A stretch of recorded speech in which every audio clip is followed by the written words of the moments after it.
प्रवीण अपने दोस्तों के साथ पापा के गुजरात वाले फार्म हाउस पर कार ड्राइव कर कर जा रहा था। तब रामू काका, जो उनके फार्म हाउस की देखभाल करते थे, उनके कही हुई कुछ पुरानी बातों को प्रवीण याद कर रहा था। प्रवीण बेटे, चाहे कुछ भी हो जाए, आज के बाद यहाँ लौटकर कभी मत आना, वरना वो तुम्हें जिंदा नहीं छोड़ेगी।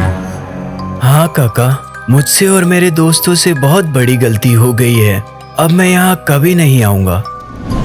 प्रवीण रामू काका की बात को याद करते हुए कार ड्राइव कर रहा है। तभी सामने से आते हुए ट्रक के साथ एक्सीडेंट होते होते बचा।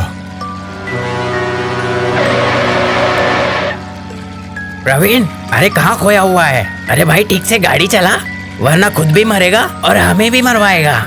और अगर तुम्हें नींद आ रही हो तो लाओ, गाड़ी मैं चलाती हूँ। नहीं नहीं, ऐसी कोई बात नहीं है। दरअसल 10 साल पहले जो हमारे साथ घटना हुई थी, उसके बारे में सोचकर बुरा हाल हो रहा है। अरे भाई, इसमें डरने की क्या बात है? उस वक्त हमसे गलती हुई थी तो हुई थी, अब उसको याद करने से क्या फायदा? हाँ, इस वक्त तुम बस यही बात याद रखो कि तुम्हारे पापा के कहने से हम सब तुम्हारे फार्म हाउस का सौदा करने जा रहे हैं। जवानी के जोश में चारों दोस्त अपनी पुरानी गलती को भुलाकर अपनी मौत की ओर जा रहे हैं। और रात होने तक चारों दोस्त अपने फार्म हाउस पर पहुंच जाते हैं।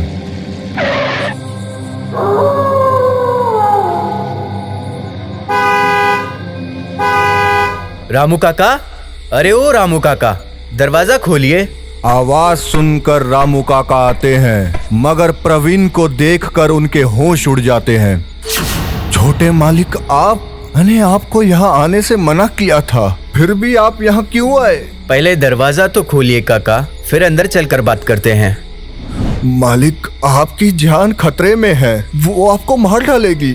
आपको यहाँ नहीं आना चाहिए था। मेरा यहाँ आना बहुत जरूरी था काका।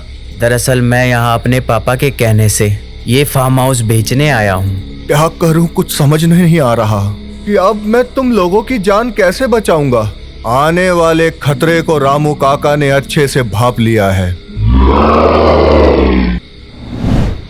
घबराए हुए रामू काका चारों दोस्तों को एक कमरे में ले जाते हैं। देखो, तुम चारों एक साथ रहना और चाहे कुछ भी हो जाए, कमरे से बाहर मत आना। ये बोलकर रामू काका अपने जंगल के रास्ते से घर की ओर चल दिए।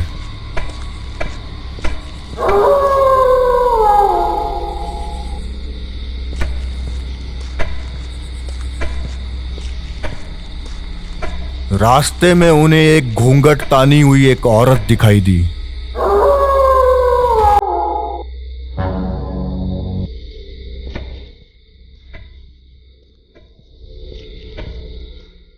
आधी रात को तुम यहाँ जंगल में क्या करने आई हो बहन? और तुम कौन हो? तेरी मौत।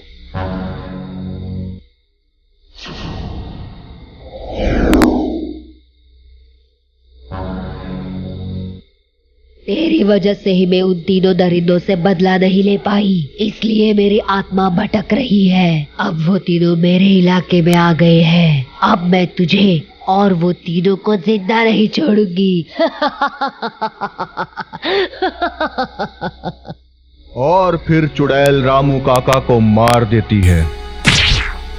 फिर वो रामू काका का रूप धारण करके फार्म हाउस की ओर जाती है। अरे यार, नींद नहीं आ रही है और मैं बोर हो रहा हूँ। थोड़ी देर बाहर राउंड मार कर आता हूँ। नहीं, याद नहीं काका ने क्या कहा था? हाँ, काका ने कहा था कोई भी बाहर मत निकलना। तभी कोई कमरे के दरवाजे को जोर जोर से नॉक करने लगा। इतनी रात को कौन होगा? पता नहीं, मगर दरवाजा मत खोलना। हाँ, मगर पूछूं तो सही, कौन है? कौन है?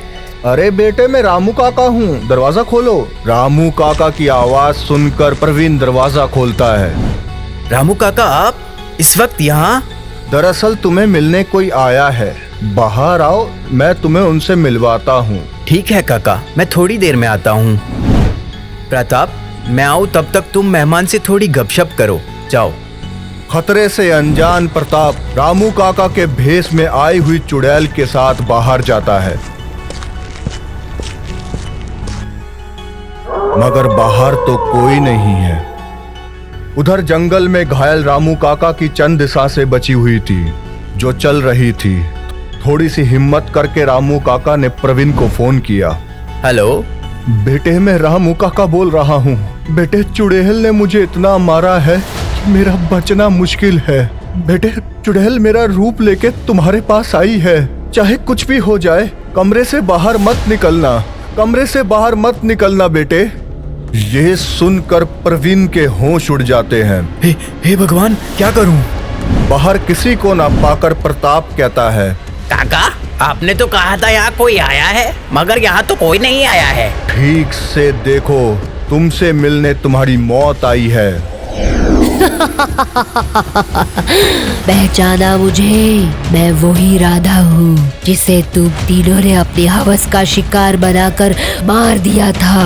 मुझे प्रताप को फोन करना चाहिए। मरने के लिए तैयार हो जा दरिंदे। और फिर चुड़ैल प्रताप को मार देती है। ठीक उसी वक्त प्रताप के फोन की घंटी बजती है। चुड़ैल मरे हुए प्रताप के हाथों से फोन लेकर प्रताप की आवाज में कहती है, हेलो प्रताप, मेरी बात ध्यान से सुन। तेरे साथ जो रामू काका हैं, दरअसल वो रामू काका नहीं, चुड़ैल है। तू किसी भी तरह वहाँ से निकल और जल्दी से कमरे में आ जा। ठीक है, मैं अभी आया।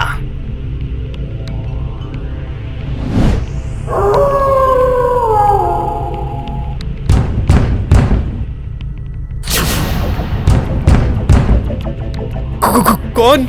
मैं प्रताप हूँ, जल्दी से दरवाजा खोल। प्रवीण दरवाजा खोलता है और प्रताप के भेष में चुड़ैल कमरे के अंदर आ जाती है। अच्छा हुआ तुमने फोन कर दिया, वरना वो चुड़ैल मुझे मार ही देती। हाँ, मगर वो हमारा कुछ नहीं बिगाड़ सकी, क्योंकि मेरे पास भगवान शिव जी के 2 तावीज थे। उसमें से एक तावीज प्रवीण को पहनाया है और दूसरा मैंने पहन लिया है। इसका मतलब ये कि अमर के गले में और मेरे गले में ताबीज नहीं होगा। हाँ, तब तो मैं उसके साथ ही सोऊंगा। अरे भाई, उसकी हिफाजत करने के लिए। तुम ठीक कहते हो।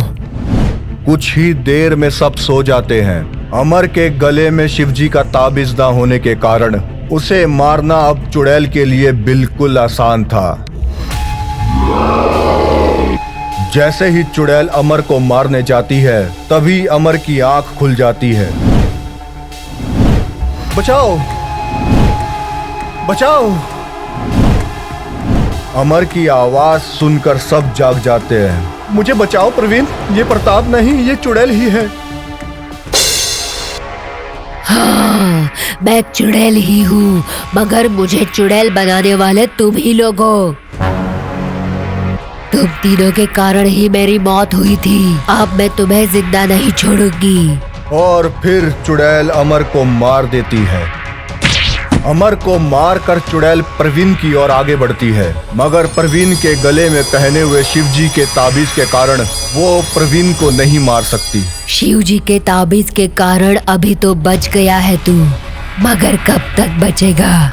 यहाँ से जिंदा वापस नहीं जाएगा, ये मेरा वादा है। अब यहाँ रुकना खतरे से खाली नहीं है। हम कल सुबह होते ही यहाँ से चले जाएंगे। चुड़ैल को पता था कि सुबह होते ही दोनों भाग जाएंगे, इसलिए चुड़ैल ने एक और रूप लिया।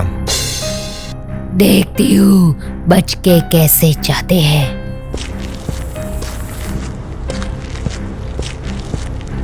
मेरा नाम जेडी ठकराल है। आप ठाकुर साहब के बेटे हो ना? हाँ, मगर आप? मैं उनका दोस्त हूँ। उन्होंने बताया था कि आप यहाँ फार्म हाउस बेचने के लिए आए हैं, तो मैं इसे खरीदने का मन बनाकर आया हूँ। क्या आप मुझे फार्म हाउस के बारे में कुछ बता सकते हैं? हाँ हाँ हाँ, क्यों नहीं। ये फार्म हाउस मेरे दादाजी ने अंग्रेजों के पास से खरीदा था। उस वक्त तो उन्होंने इसको कौड़ियों के दाम पर खरीदा था, मगर आज की कीमत है पूरे 10 करोड़ रुपए। क्या आप इसे खरीदना चाहोगे? हाँ हाँ, क्यों नहीं। ये लो 2 करोड़ रुपए। बाकी के 8 करोड़ आपको रजिस्ट्री के टाइम मिल जाएंगे। यह सुनकर प्रवीण खुश हो जाता है, मगर तभी वो आदमी कहता है, माफ करना बेटे, मैं शिव जी की पूजा करे बिना कोई चीज नहीं खरीदता और गलती से मैं भगवान का फोटो घर पर भूल आया हूँ। तो क्या पूजा करने के लिए तुम अपना ये ताबीज मुझे दे सकते हो? नहीं प्रवीण, अपना तावीज मत देना। सोच लो, वरना डील कैंसिल समझो। क्या तुम वाकई पापा के फ्रेंड हो?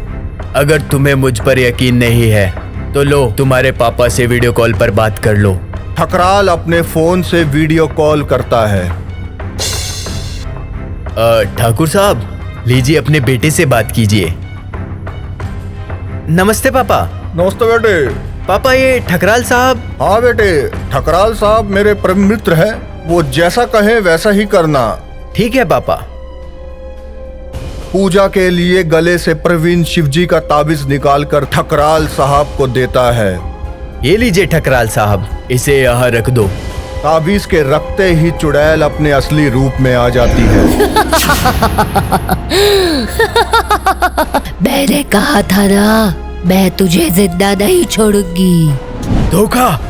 हाँ, धोखा। तुम तीनों ने भी तो मेरे साथ धोखा ही तो किया था। चुड़ैल जी, इन्हें माफ कर दीजिए। इसका गुनाह माफी के लायक नहीं है अर्पिता। मैं तुम्हें कुछ नहीं करूंगी, तुम चली जाओ। सुना है औरत का दिल बड़ा ही विशाल होता है। आप भी तो एक औरत ही हो, क्या आप मेरे खातिर इसको माफ नहीं कर सकती? नहीं, अगर ये आपके बहन के मंगेतर होता तब भी आप माफ नहीं करती? क्या मतलब? ये मेरे मंगेतर है, आप मुझे अपनी छोटी बहन समझकर इन्हें माफ कर दीजिए। अर्पिता की भावनात्मक गुहार सुनकर चुड़ैल का गुस्सा शांत हो जाता है। तुमने मुझे बहन बोला है, इसलिए मैं तुम्हें शादी से पहले विधवा नहीं करूंगी। मगर मेरा इरादा बदल जाए उससे पहले इसे यहाँ से लेकर दफा हो जाओ। हाँ, चली जाऊंगी बहन, पर जाते जाते मैं ये जरूर जानना चाहती हूँ कि मैं तुम्हें मोक्ष कैसे दिलवा सकती हूँ। क्या तुम मुझे मोक्ष दिलवाओगी? हाँ बहन। यह सुनकर चुड़ैल खुश हो जाती है और अर्पिता को अपने मोक्ष का तरीका बताती है। अर्पिता ने चुड़ैल को मुक्ति दिलाने के लिए गंगा किनारे पर महापूजा करवाई। फिर चुड़ैल की आत्मा को मोक्ष मिल गया। आपको हमारा ये वीडियो पसंद आया हो तो प्लीज हमारे चैनल को सब्सक्राइब कीजिए और हाँ, वीडियो को लाइक और शेयर करना मत भूलना। धन्यवाद।